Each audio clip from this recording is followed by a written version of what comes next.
Puji kepada Tuhan, selamat berjumpa kembali saudara-saudari yang mengasihi Tuhan, dikasihi Tuhan Yesus Kristus.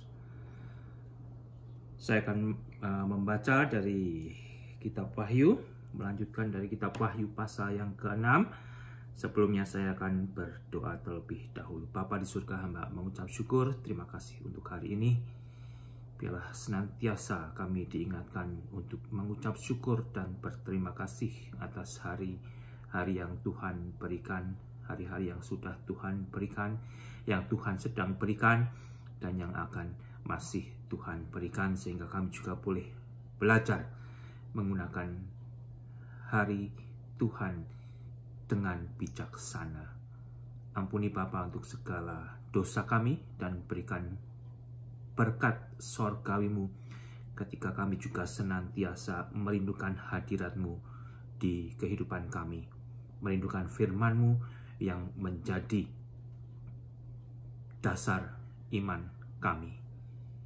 Dalam nama Tuhan Yesus, hamba boleh berdoa dan memohon berkat-Mu. Amin.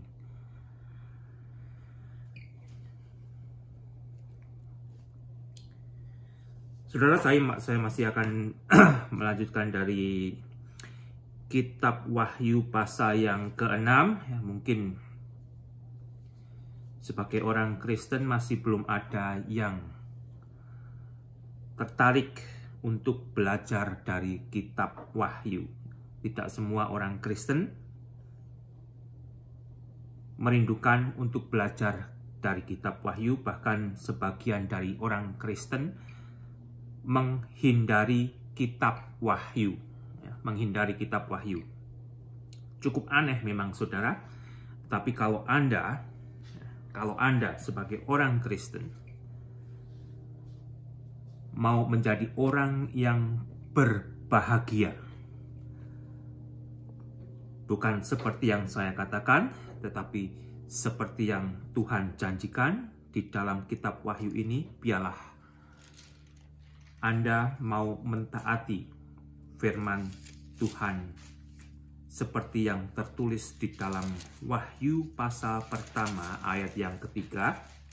Ya, saya akan masih sering baca dari waktu ke waktu.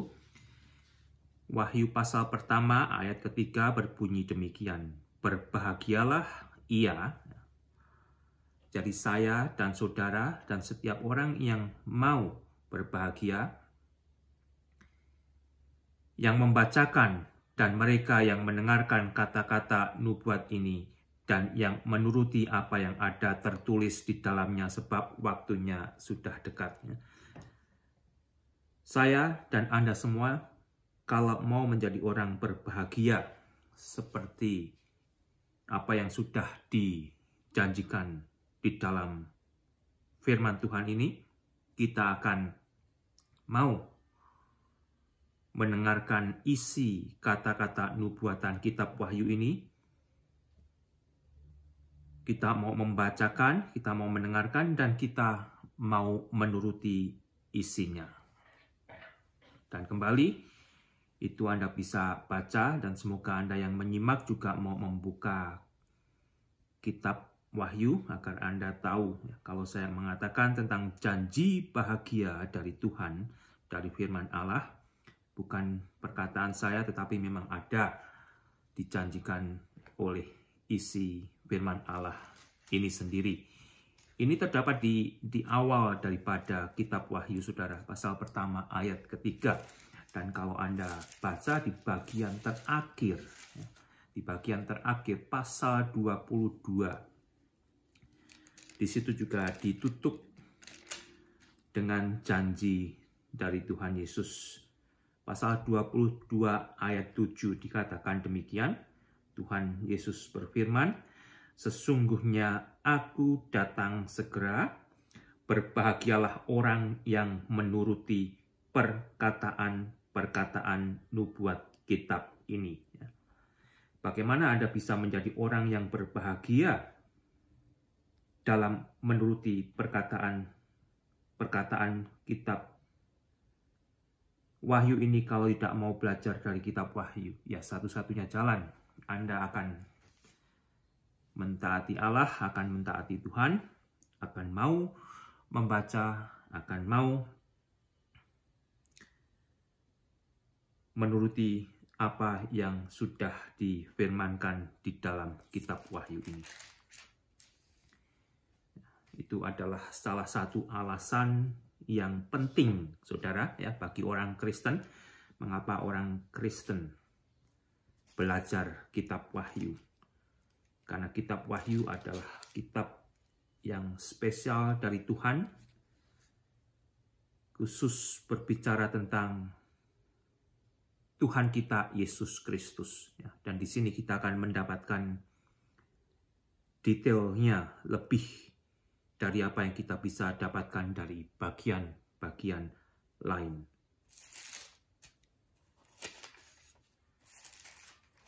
Pasal ke-6 demikian bunyinya, saudara. Maka aku melihat anak domba itu membuka yang pertama dari ketujuh meterai itu, dan aku mendengar yang pertama dari keempat makhluk itu berkata dengan suara bagaikan bunyi guruh, "Mari." Dan aku melihat sesungguhnya ada seekor kuda putih dan orang yang menungganginya memegang sebuah panah, dan kepadanya dikaruniakan sebuah mahkota. Lalu ia maju sebagai pemenang untuk merebut kemenangan. Dan ketika anak domba itu membuka meterai yang kedua, aku mendengar makhluk yang kedua berkata, "Mari." Dan majulah seekor kuda lain, seekor kuda merah padam, dan orang yang menungganginya dikaruniakan kuasa untuk mengambil damai sejahtera dari atas bumi, sehingga mereka saling membunuh, dan kepadanya dikaruniakan sebilah pedang besar. Dan ketika anak domba itu membuka meterai yang ketiga, aku mendengar makhluk yang ketiga berkata, "Mari." Dan aku melihat sesungguhnya ada seekor kuda hitam dan orang yang menungganginya memegang sebuah timbangan di tangannya. Dan aku mendengar seperti ada suara di tengah-tengah keempat makhluk itu berkata, "Secupak gandum sedinar, dan 3 cupak jelai sedinar, tetapi janganlah rusakkan minyak dan anggur itu." Dan ketika anak domba itu membuka meterai yang keempat, aku mendengar suara makhluk yang keempat berkata, "Mari." Dan aku melihat sesungguhnya ada seekor kuda hijau kuning, dan orang yang menungganginya bernama Maut, dan kerajaan maut mengikutinya. Dan kepada mereka diberikan kuasa atas 1/4 dari bumi untuk membunuh dengan pedang, dan dengan kelaparan dan sampar, dan dengan binatang buas yang di bumi. Demikianlah, saudara, dari pasal 6 ayat 1 sampai yang ke-8. Mungkin Anda juga pernah mendengar kata atau sebutan tentang antikris atau antikristus. Sebagian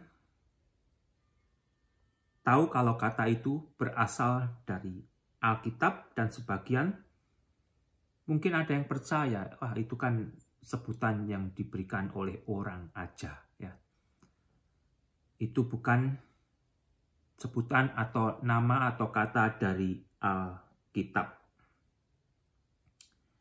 Kata antikris, saudara, kalau Anda sudah pernah membaca Alkitab seluruhnya, Anda akan tahu kata itu terdapat di Alkitab. Jadi, nama antikris itu, atau antikristus tepatnya, dalam bahasa Indonesia, atau Antichrist dalam bahasa Inggris, itu terdapat di Alkitab.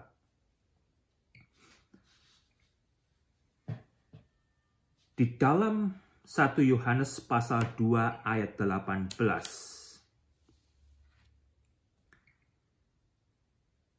Firman Tuhan berbunyi demikian, "Anak-anakku, waktu ini adalah waktu yang terakhir.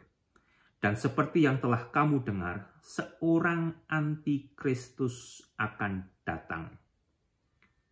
Sekarang telah bangkit banyak antikristus. Itulah tandanya bahwa waktu ini benar-benar adalah waktu yang terakhir. Jadi kata antikristus berasal dari Alkitab, saudara. Jadi bukan kata yang dibuat oleh pendeta atau pengkhotbah atau manusia. Dan dari Alkitab juga kita akan belajar dan menjadi tahu apa makna dan arti dari kata antikristus itu sendiri. Dari yang sudah saya baca, saudara, dari 1 Yohanes pasal kedua ayat 18 tadi, kata atau sebutan antikristus memiliki dua pengertian. Yang pertama adalah sebutan yang diberikan kepada seseorang atau seorang tokoh yang baru akan muncul nanti pada waktunya. Dan tokoh ini juga dikenal sebagai Mesias palsu atau Kristus palsu. Kata antikristus selain memiliki arti penentang Kristus, juga memiliki pengertian tokoh ini, orang ini mau menggantikan Kristus, mau mengambil tempatnya Kristus, mau diakui, dikenal, dipuji, disembah sebagai Mesias. Sebagai Mesias. Dan yang kedua,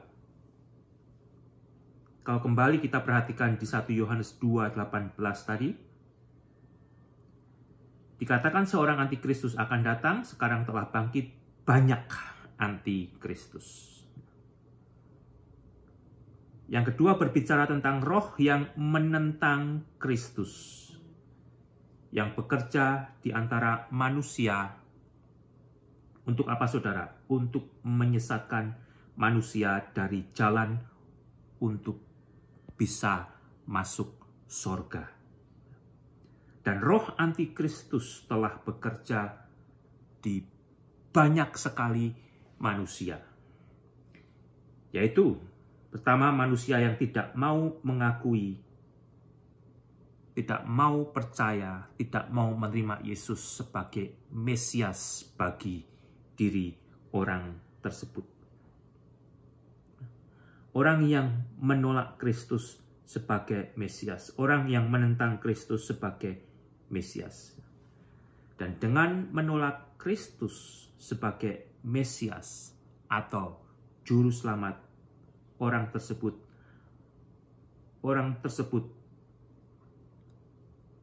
dikuasai oleh roh antikristus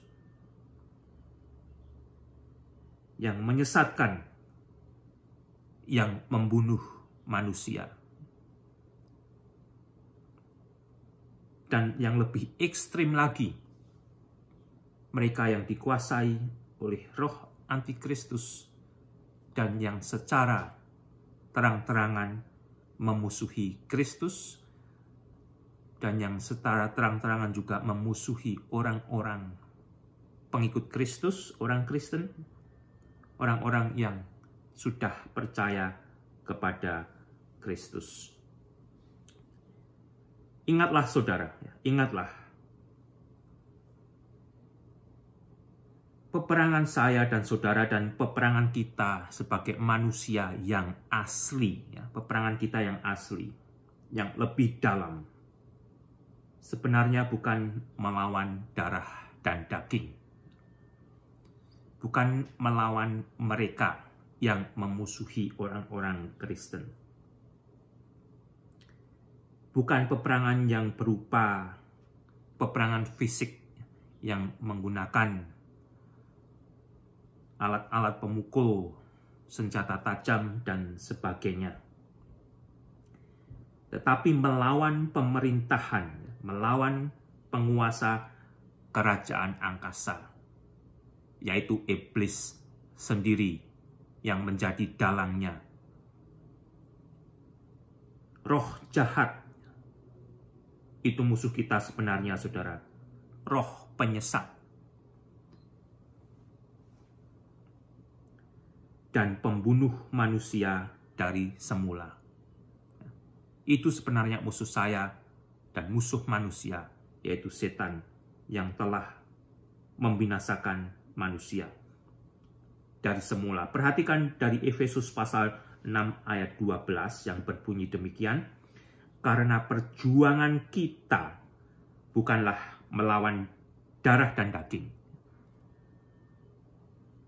tetapi melawan pemerintah-pemerintah, melawan penguasa-penguasa, melawan penghulu dunia yang gelap ini, melawan roh-roh jahat di udara. Dan mereka yang melakukan kejahatan, mereka berbuat jahat karena mereka dikuasai oleh roh jahat. Hanya dengan menolak Kristus, saudara, sebagai Mesias atau juru selamat pribadinya, orang tersebut sudah dikuasai oleh roh antikristus. Dan kembali, kalau mau lebih ekstrim lagi, orang tersebut akan melanjutkannya dengan memusuhi Kristus, akan memusuhi mereka yang percaya kepada Kristus, akan memusuhi orang-orang Kristen. Itu kalau yang lebih ekstrim lagi. Tetapi itu semua terjadi karena mereka ditawan, tertawan, memberikan diri untuk ditawan oleh iblis, roh jahat, si pendurhaka. Di dalam 1 Yohanes 2:22 saya akan membaca, siapakah pendusta itu?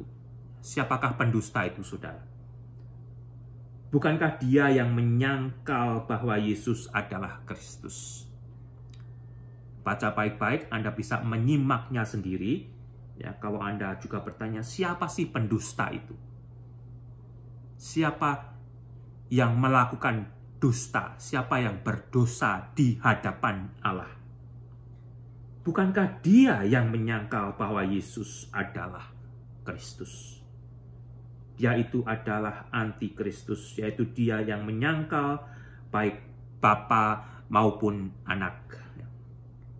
Sebab barang siapa menyangkal anak, ia juga tidak memiliki Bapa. Barang siapa mengaku anak, ia juga memiliki Bapa. Baca sendiri, saudara, dari 1 Yohanes pasal kedua ayat 22. Jelas,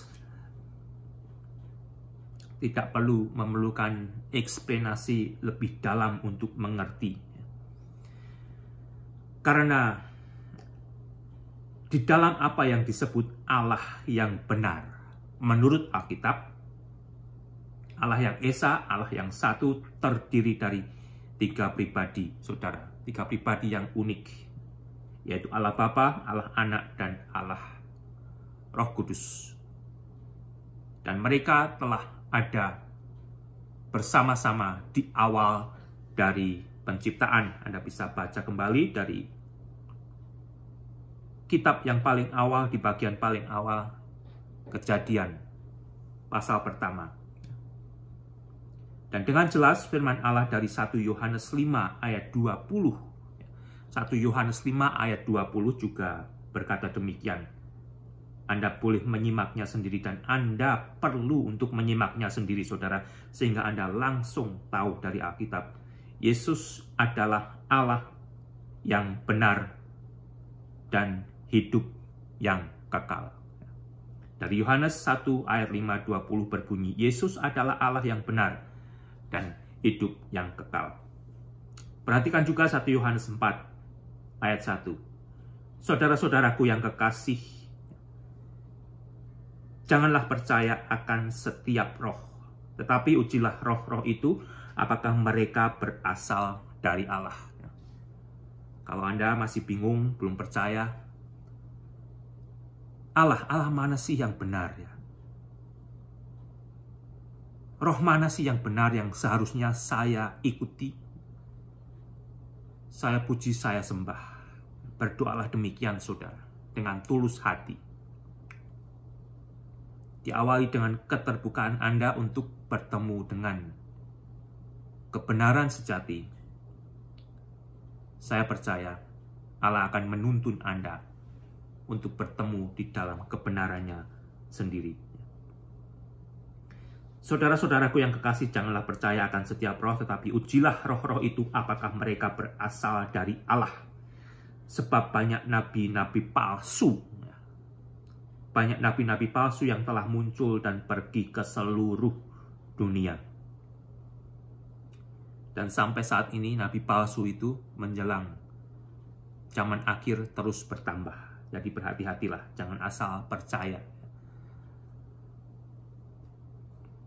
Demikianlah kita mengenal roh Allah. Setiap roh yang mengaku bahwa Yesus Kristus telah datang sebagai manusia berasal dari Allah. Mengaku di sini berarti bukan hanya mulut tetapi juga menerimanya di dalam pribadi orang tersebut. Dan setiap roh yang tidak mengaku Yesus tidak berasal dari Allah. Dan kalau Anda mengakui jika Yesus berasal dari Allah, Anda juga akan percaya jika Yesus adalah anak Allah, Mesias, juru selamat yang Allah berikan kepada manusia. Roh itu adalah roh antikristus, dan tentang dia telah kamu dengar bahwa ia akan datang dan sekarang ini ia sudah ada di dalam dunia. Jadi kembali saudara, jelas tidak perlu eksplanasi tambahan. Anda bisa baca dari 1 Yohanes, ya, cukup jelas penjelasan tentang siapa sebenarnya antikristus dan bagaimana kita mengenalinya. Di dalam 2 Yohanes pasal 1 ayat 7, sebab banyak penyesat telah muncul dan pergi ke seluruh dunia, yang tidak mengaku bahwa Yesus Kristus telah datang sebagai manusia. Itu adalah si penyesat dan anti-Kristus. Waspadalah supaya kamu jangan kehilangan apa yang telah kami kerjakan, tetapi supaya kamu mendapat upahmu sepenuhnya.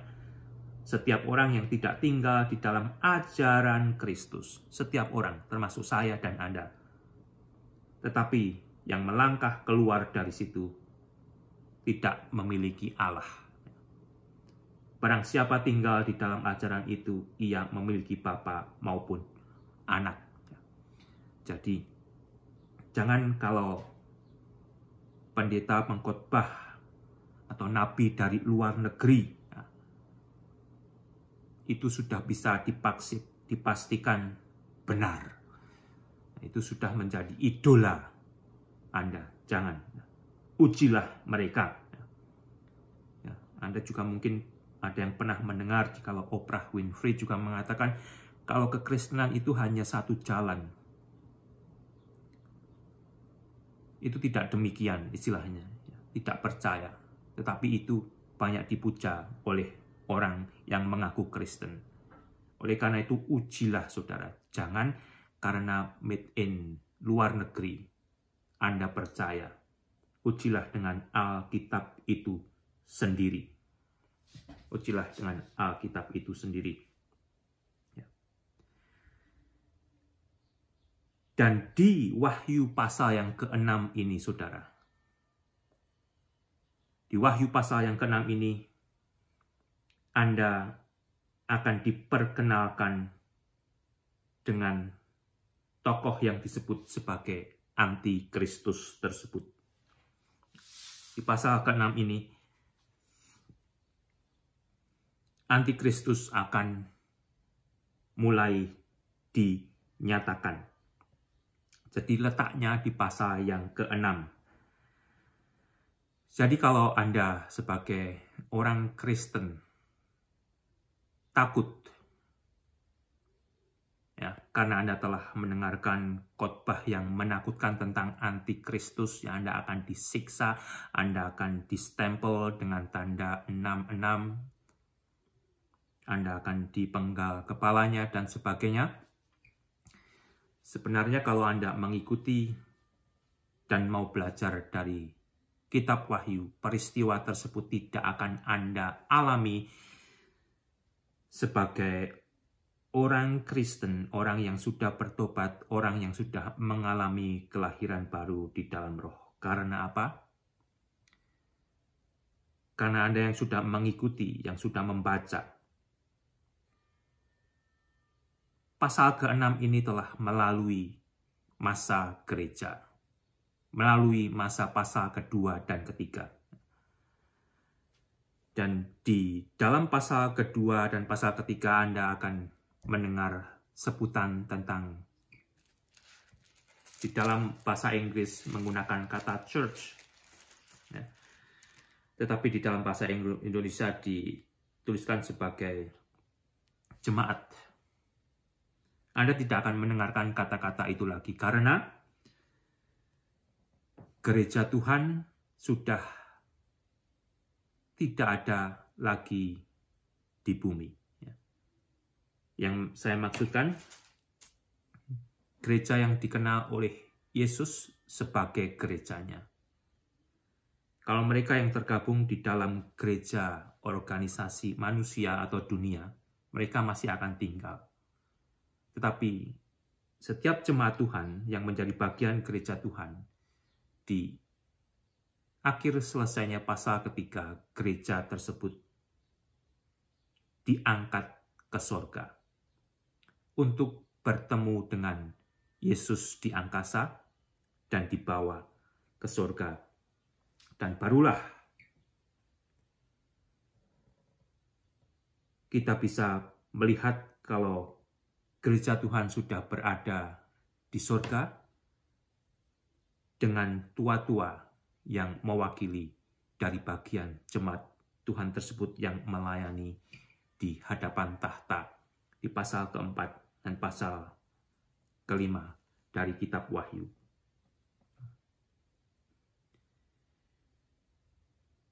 Gereja dunia, gereja manusia, gereja yang tidak dikenal oleh Yesus sebagai gerejanya, masih beroperasi di dunia.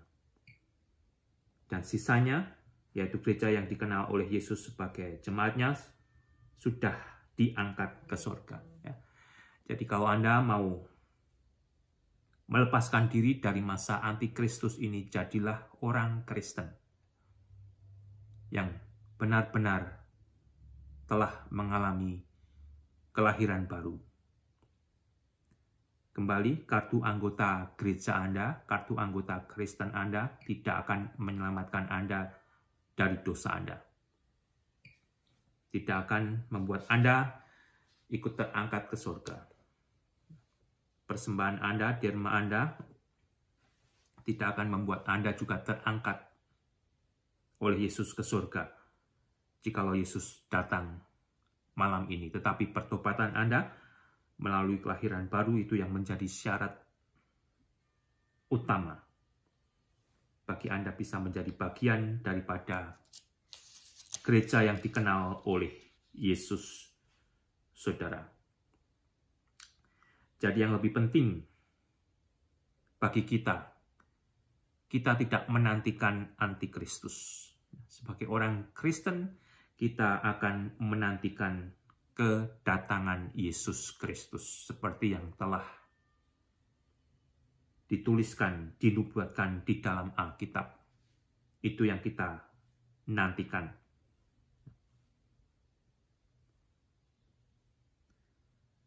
Dan kalau saya dan saudara menantikan Yesus Kristus,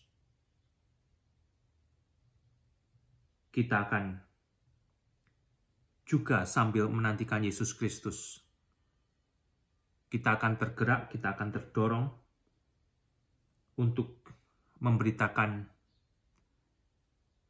kepada saudara kita, kepada keluarga kita, kepada orang lain tentang siapa Yesus Kristus.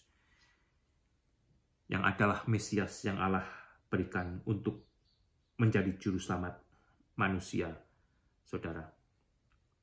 Sehingga kembali dalam Wahyu pasal yang ke-6 ini kita akan dikenalkan terhadap tokoh yang disebut sebagai antikristus, dan yang lebih penting dari antikristus bagi kita adalah Yesus Kristus. Itu yang lebih penting, saudara. Kita yang telah dan mau diselamatkan Allah dari dosa kita di dalam penebusan Yesus Kristus melalui kelahiran baru di dalam Roh, tidak akan mengalami pemerintahan antikristus. Karena masa pemerintahan antikristus juga disebut sebagai masa tribulasi, masa kesusahan bagi seluruh dunia, masa Allah mencurahkan murkanya atas bumi yang berdosa. Dan sebagaimana terangkatnya gereja Tuhan ke surga, barulah si antikristus ini akan muncul, saudara. Perhatikan di dalam 2 Tesalonika pasal 2 ayat pertama, tentang kedatangan Tuhan kita Yesus Kristus dan terhimpunnya kita dengan Dia, kami minta kepadamu saudara-saudara supaya kamu jangan lekas bingung dan gelisah, baik oleh ilham Roh maupun oleh pemberitaan atau surat yang dikatakan dari kami seolah-olah hari Tuhan itu telah tiba. Belum tiba. Janganlah kamu memberi dirimu disesatkan orang dengan cara yang sebagaimanapun juga. Perhatikan, sebab sebelum hari itu haruslah datang dahulu murtad dan haruslah dinyatakan dahulu manusia durhaka yang harus binasa, yaitu lawan yang meninggikan diri di atas segala yang disebut atau yang disembah sebagai Allah. Bahkan ia duduk di bait Allah dan mau menyatakan diri sebagai Allah.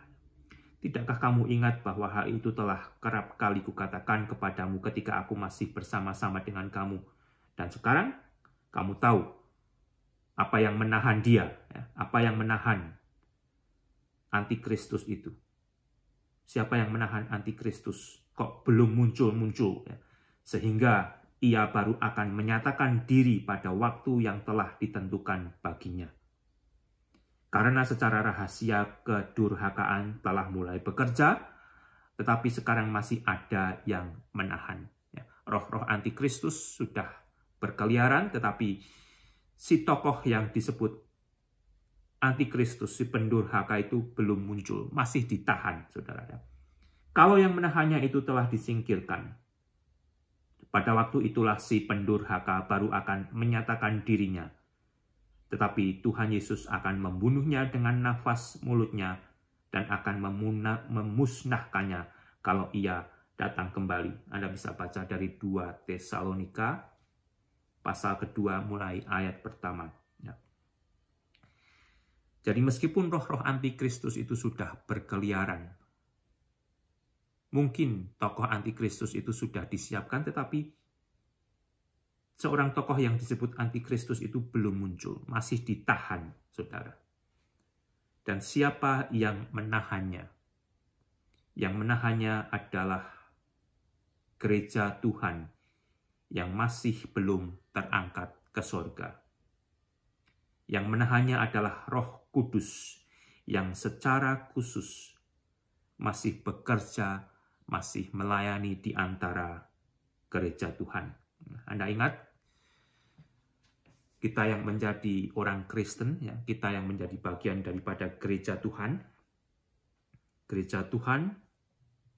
yang disebut sebagai orang, kita yang disebut sebagai orang Kristen, tidak muncul dari awal dan tidak akan diam sampai akhir. Kita bagaikan tunas liar yang dicangkokkan ke dalam batang yang asli, yang Anda bisa baca dari Roma pasal ke-11. Kita berada di masa gereja, masa yang disebut sebagai masa anugerah. Jadi, setelah gereja Tuhan ini tidak ada lagi di bumi, yang mana Roh Kudus secara khusus melayani gereja Tuhan di bumi, barulah antikristus akan muncul. Tentu Roh Kudus selalu ada sejak awal. Sejak awal ya, kalau Anda mau belajar tentang kapan adanya atau munculnya Roh Allah yang disebut Roh Kudus, itu ada sejak awal. Dan masih terus ada sampai akhir. Karena di masa tribulasi nanti juga masih terjadi pertobatan. Dan pertobatan itu juga terjadi karena adanya pekerjaan Roh Kudus. Tetapi secara khusus, Roh Kudus telah melayani gereja di masa gereja ini. Dan selama gereja Tuhan belum terangkat, si antikristus ini belum muncul. Dan barulah nanti saudara, kalau gereja Tuhan terangkat, artinya antikristus akan mulai muncul. Jadi itu adalah salah satu tandanya. Kalau Anda melihat gereja Tuhan terangkat dan Anda tidak terangkat, itulah saudara, waktunya antikristus akan muncul. Dan kesempatan itu masih ada bagi Anda yang tidak terangkat dan yang mau bertobat. Anda masih bisa bertobat dan terselamatkan di dalam anugerah penebusan Yesus Kristus. Bedanya, Anda harus membayar dengan kepala Anda, dengan darah Anda. Anda akan disiksa, Anda akan dibunuh dengan keji, kemungkinan dipenggal kepalanya. Itu yang Anda bisa dapatkan juga dari Alkitab ini yang Anda bisa baca secara langsung. Maka kembali saudara, dari Wahyu pasal ke-6 ini, kita diperkenalkan terhadap munculnya antikristus. Dan di pasal ke-6 ini juga, kalau Anda perhatikan, akan menjadi pemberitaan kepada kita tentang isi dari gulungan kitab yang ada di tangan kanan Allah Bapa yang diberikan kepada anak domba, yaitu Yesus, yang layak menerimanya dan membuka gulungan kitab tersebut. Yang hanya menunjukkan hanya Yesus yang bisa juga menyelamatkan manusia dari murka Allah yang akan segera ditimpakan atau dialami oleh bumi ini. Mungkin Anda juga ada yang berkata, kok Tuhan itu jahat, ya, kok Tuhan itu menghancurkan bumi. Tuhan sendiri berkata, jikalau Dia adalah Allah yang cemburu, dan Dia adalah Allah pembalas. Mungkin Anda paling suka berbicara tentang Allah sebagai Allah yang maha kasih, yang maha pemurah, maha pengampun, maha pemberkat, tetapi Anda lupa jikalau Allah juga adalah Allah yang maha adil, Allah yang tidak bisa membiarkan kejahatan tidak dihakimi dan dihukum. Allah yang maha kasih, yang maha pemurah, yang maha pemberkat, itu juga adalah Allah yang maha adil.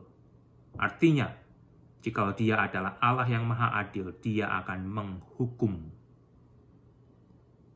mereka yang bersalah, mereka yang berdosa, dan salah satu kesalahan manusia, dan salah satu dosa manusia yang fatal, yang banyak sekali dialami oleh manusia, adalah manusia itu menolak Allah untuk percaya kepada Yesus Kristus. Yang mana oleh Alkitab dikatakan sebagai Allah yang benar dan hidup kekal.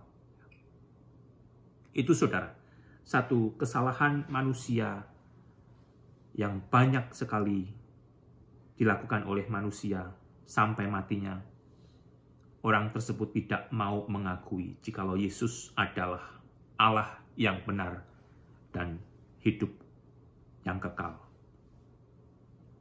Sehingga Allah akan menghukum manusia karena dosanya. Karena dosanya. Allah sendiri, saudara. Allah sendiri merindukan bagaimana sebenarnya merindukan agar manusia mau diselamatkan oleh Allah. Allah merindukan agar manusia tidak mengalami kebinasaan. Di dalam Yehezkiel, kitab Perjanjian Lama, saudara, pasal 33 ayat 11, firman Allah berbunyi demikian, katakanlah kepada mereka, demi aku yang hidup, demikianlah firman Tuhan Allah, aku tidak berkenan kepada kematian orang fasik. Tuhan tidak berkenan kepada kematian orang fasik, kepada orang berdosa, melainkan aku berkenan kepada pertobatan orang fasik. Allah merindukan orang berdosa bertobat. Tetapi kalau orang berdosa itu tidak mau bertobat, di dalam Allah yang adil, orang itu tetap harus diadili dan dihukum, saudara.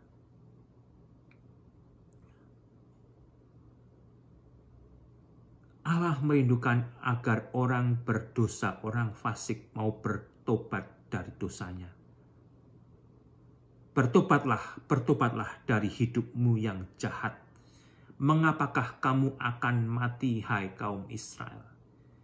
Dan satu kejahatan yang membuat manusia mati adalah dia tidak mau bertobat dari dosanya. Dosa yang membuat manusia mati adalah tidak mau percaya kepada Yesus yang adalah Allah yang benar dan hidup yang kekal. Di dalam Yesus, manusia akan diberi kehidupan kekal. Di dalam Yesus ada kehidupan kekal bagi manusia yang percaya. Demikian juga di dalam perjanjian baru, saudara. Dalam 2 Petrus pasal 3 ayat 9, tentunya banyak bagian yang lain yang berbicara tentang kerinduan Allah agar manusia mau bertobat. Saya akan baca dari 2 Petrus pasal 3 ayat 9. Tuhan tidak lalai menepati janjinya.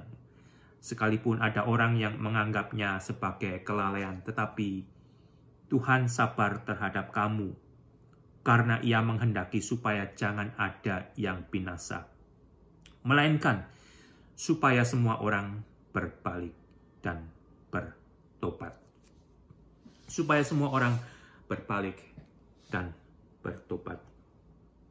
Dan balik kembali, saudara, ke dalam Wahyu pasal yang ke-6 ayat pertama. Anda bisa melepaskan diri dari masa pemerintahan antikristus kalau Anda mau bertobat. Karena kita tidak tahu kapan ini terjadi. Tetapi setelah Anda nanti menyaksikan jikalau gereja Tuhan telah terangkat dan Anda masih tertinggal, Anda masih bisa menghitung, hitunglah, akan segera muncul si antikristus tersebut. Dan di sini kita sudah membaca tadi, maka aku melihat anak domba itu membuka yang pertama dari ketujuh metera itu, dan aku mendengar yang pertama dari keempat makhluk itu berkata dengan suara bagaikan bunyi guruh, mari, come and see, perhatikan baik-baik. Dan aku melihat sesungguhnya ada seekor kuda putih,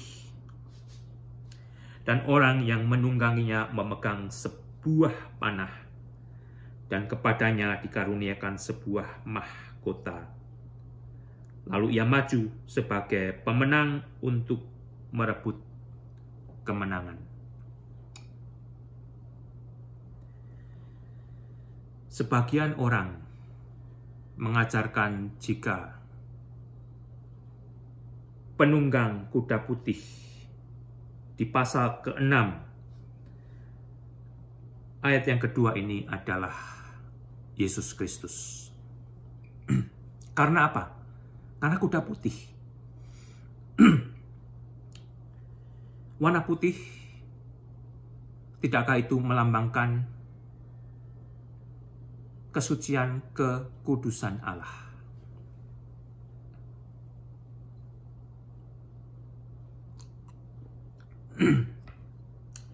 Tetapi di sini kalau Anda perhatikan,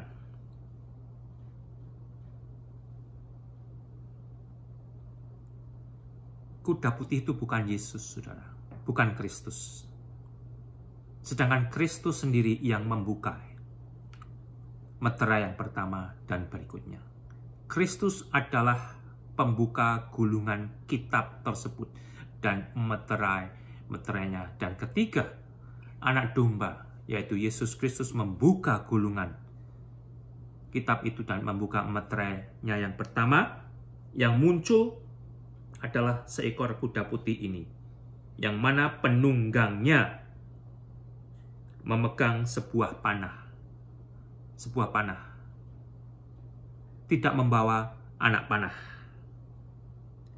Dan kepadanya dikaruniakan sebuah mahkota. Stefanos, dia dikaruniai sebuah mahkota sebagai hasil dari kemenangan dia. Dan ia maju sebagai pemenang untuk merebut kemenangan. Mahkota itu adalah hasil daripada kemenangan yang dia telah rebut. Mahkota tersebut adalah mahkota Stefanos yang berupa anyaman dari tumbuh-tumbuhan, bukan mahkota abadi. Dan kalau Anda perhatikan, dia masih diikuti oleh dibukanya meterai kedua, ketiga, dan keempat. Yang diikuti juga dengan munculnya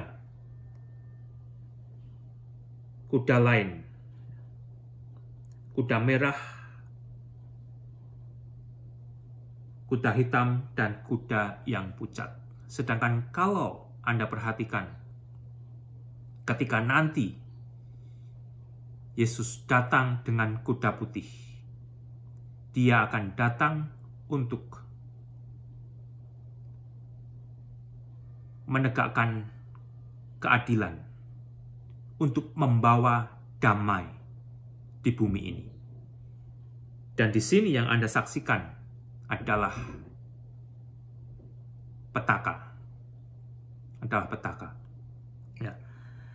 Kalau Anda bandingkan, saudara, dari pasal 19. Dari pasal 19. Disinilah penunggang kuda putih yang disebut Kristus dinyatakan. Ya. Kedatangan Yesus dengan menunggang kuda putih baru akan muncul nanti di Wahyu pasal 19. Ciri-cirinya berbeda. Yesus kedua kali akan datang untuk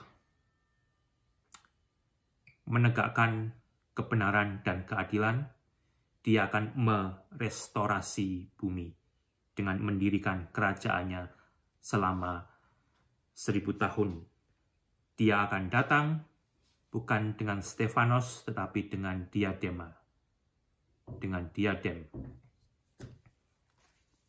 Mahkota penguasa. Dan mengapa di sini, kalau bukan Kristus, dia menunggang kuda yang berwarna putih? Dialah, saudara, yang disebut Mesias palsu. Mesias palsu. Kalau Anda mau memalsukan sesuatu, Anda akan membuat yang Anda palsukan semirip mungkin dengan aslinya. Dan ini telah dibuktikan, saudara, banyak orang Kristen yang salah menyangka kalau di pasal ke-6 ayat 2 ini, kuda putih tersebut berbicara tentang kedatangan Yesus kedua kalinya. Bukan. Dia adalah Mesias palsu yang menyerupai Yesus. Itu pun Yesus sudah peringatkan di dalam Matius pasal yang ke-24. Matius pasal ke-24. Saya akan baca Matius pasal 24.